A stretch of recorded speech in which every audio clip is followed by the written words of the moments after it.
कभी रात में आसमान को ध्यान से देखा है और ये सोचा है कि तारे इतने अलग अलग रंगों के क्यों चमकते हैं।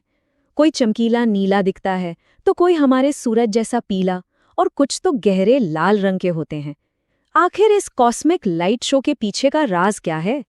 तो आखिर चक्कर क्या है? मतलब क्या ये बस ऐसे ही है या इन रंगों के पीछे कोई गहरा वैज्ञानिक कारण छुपा हुआ है? रंगों की ये इतनी वैरायटी क्यों है? यही वो बड़ा सवाल है जिसका जवाब आज हम ढूंढने वाले हैं। ठीक है, तो चलिए इस मिस्ट्री को सॉल्व करते हैं।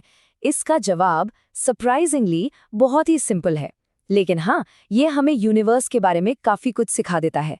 सब कुछ बस एक ही चीज पर टिका है, और वो चीज है टेम्परेचर।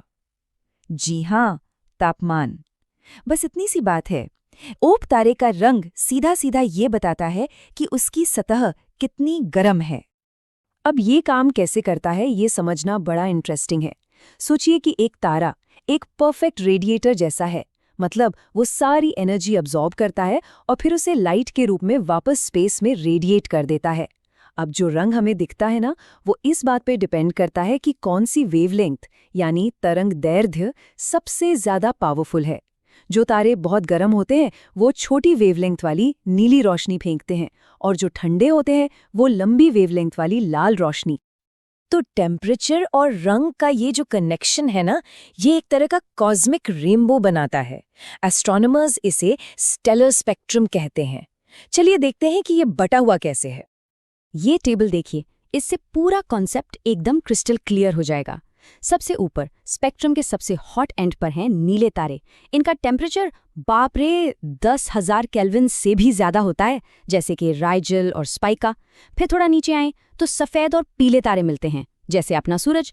इसका टेम्परेचर होता है 5,200 से 7,500 केल्विन के बीच। और फिर एकदम ठंडे एंड पर हैं ऑरेंज और रेड स्टार्स, जिनका टेम्परेचर 5,200 केल्विन से भी कम होता है, जैसे कि वो जाइंट तारा बेटलज्यूस या छोटा सा प्रॉक्सिमा सेंटोरी। इस फर्क को और अच्छे से समझने के लिए जरा ये कंपैरिजन देखिए। एक तरफ है राइजल, एक धधकता हुआ नीला सफेद तारा, 10,000 केल्विन से भी ज्यादा गर्म, जहां न्यूक्लियर फ्यूजन एकदम हाई स्पीड पर चल रहा है। और दूसरी तरफ है प्रॉक्सिमा सेंटोरी, एक ठंडा लाल बौना तारा। ये इतना ठंडा है कि इसकी ज्यादातर एनर्जी तो हमें दिखती भी नहीं, वो इनविजिबल इंफ्रारेड लाइट बनकर निकल जाती है। मतलब टेम्परेचर और लुक दोनों में जमीन आसमान का फर्क है। ठीक है, तो हमारे पास नीले तारे हैं, सफेद हैं, पीले हैं, लाल भी हैं। रेनबो के लगभग सारे रंग हो गए। लेकिन यहीं पर एक बड़ी इंटरेस्टिंग पहेली सामने आती है कि भाई, अगर ये पूरा एक स्पेक्ट्रम है तो बीच में कहीं ग्रीन स्टार्स भी तो होने चाहिए। हम जमीन पर तो हरा रंग हर जगह देखते हैं, पर आसमान में एक भी हरा तारा नहीं। आखिर ऐसा क्यों? इसका जवाब सिर्फ फिजिक्स में नहीं, बल्कि हमारी आंखों के काम करने के तरीके में भी छिपा है। चलिए इसको स्टेप बाय स्टेप समझते हैं। पहली बात, जो तारे सबसे ज्यादा हरी रोशनी छोड़ते हैं ना, वो असल में बहुत सारी नीली और पीली रोशनी भी छोड़ रहे होते हैं एक साथ। दूसरी बात, हमारी आंखें इन सारे रंगों को एक साथ पकड़ती हैं और हमारा दिमाग वो इन सबको मिक्स कर देता है। तो रिजल्ट क्या होता है? हमारा ब्रेन इस नीले, हरे और पीले के मिक्स को हरे की जगह सफेद देखता है। कमाल है ना?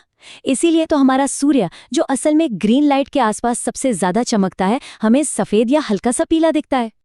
तो ये सब कुछ हमें एक बहुत ही सिंपल लेकिन पावरफुल कंक्लूजन पर लेकर आता है। तो अगली बार जब रात में आसमान को देखें तो ये याद रखिएगा, वो सिर्फ टिमटिमाती हुई लाइट्स नहीं है, वो असल में कॉस्मिक थर्मोमीटर्स का एक ह्यूज कलेक्शन है। हर तारे का रंग उसकी सतह के टेम्परेचर का सबसे डायरेक्ट साइन है। सिंपल, नीला मतलब बहुत गर्म और लाल मतलब ठंडा। ये सोचना ही कितना अमेजिंग है कि सिर्फ लाइट को देखकर हम इतना कुछ पता लगा सकते हैं। रंग ने हमें टेम्परेचर बता दिया, पर तारों की रोशनी में और क्या-क्या राज छिपे हो सकते हैं? क्या हम किसी तारे की उम्र जान सकते हैं, या वो किस चीज से बना है, या क्या उसके आसपास कोई ग्रह घूम रहा है? ये वो सवाल हैं जिनके जवाब इसी विषय पर आने वाले वीडियो में समझेंगे। वीडियो देखने के लिए बहुत धन्यवाद।